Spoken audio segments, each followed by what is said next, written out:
বাবা আসলে তোমার বয়স কত সত্যি করে কত বাবা? কত আর হবে, এই তো সেদিন মা কোল থেকে নামিয়ে গরুর দুধ দুহাইলো। 35 বেশি হয়ে গেল না, এই তো কম হবে। হবার পারে, মা বাইচে থাকলে সঠিক বয়সটা কভার পায়। তাহলে তোমার জন্ম কি স্বাধীনের পরে? স্বাধীন হয়তো 79 বছর হয়ে গেল। এই তো সেদিন তোরকে মিলিটারির ভয়ে কাঁধে করে নিয়ে পালালাম, এর মধ্যে 79 বছর হয়ে গেল। তাহলে তো হিসাব মতন আমারই 40 বছর পার হয়ে গেল। এবার পারে। বাবা বাবা, 36 নির্বাচনের বাপের বিয়ার নির্বাচনের থামান। মা তোমাকে কয়ে কয়ে এমনি বুঝে কই নাই, তুমি আছনি বুঝে। হ্যাঁ, আমি খালি খালি বুড়িয়া হয়ে গেছি। তোর মা ঠুকরি আছে? তোর মা বুড়িয়া হয়নি, তাহলে এক কাজ করিস, আমি মরিয়া গেলে তোর মার জন্য একটা জোয়ান বাপ লিয়ে আসিস।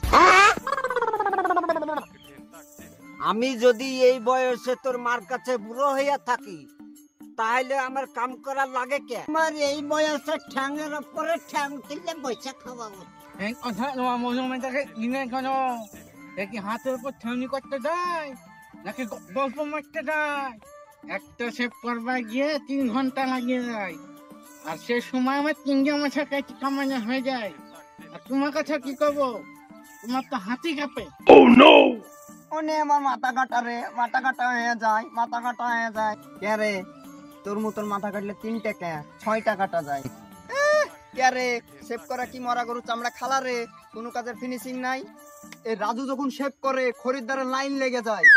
তুই কি দেখেছিস খরিদ্দারে শুধু রাজু লাপিতের খোঁজ করে? দেখে নাও মামা, ফিনিশিং কথা খুব কঠিন না। আর তুই যদি ভালো ফিনিশিং করিস তো খনির মুখ কাটে দিচ্ছে না, আর খনির হাতে টানি নেবে না কেন? ওই দেখেছো বাবা, মায়ের মতন মিথ্যা কথা বলে কি করে ঝগড়া বাঁধা হয়? কোন শালা কইবার পরে যে রাজু হাতে গাল কেটে যায়? কোন শালা কইবার যদি পারে 1 ফুটা রক্তের দাম 1 লাখ টাকা দিব। হে এই চুপ কর হারামজাদা, 1 ফোঁটা রক্তের দাম যে 1 লাখ টাকা দিতে চাচ্ছু, তোর বাপ শুদ্ধে তোর গোষ্ঠী শুদ্ধে বেচলো 1 কেজি বেগুনের দাম হবো না। তোর ভিতরে মারবো পিড়ি দিয়ে বাড়ি। চ বাড়ি চ। এক ঝাঁক টাকা জীবনে দেখেনি? তুই দেখেছিস?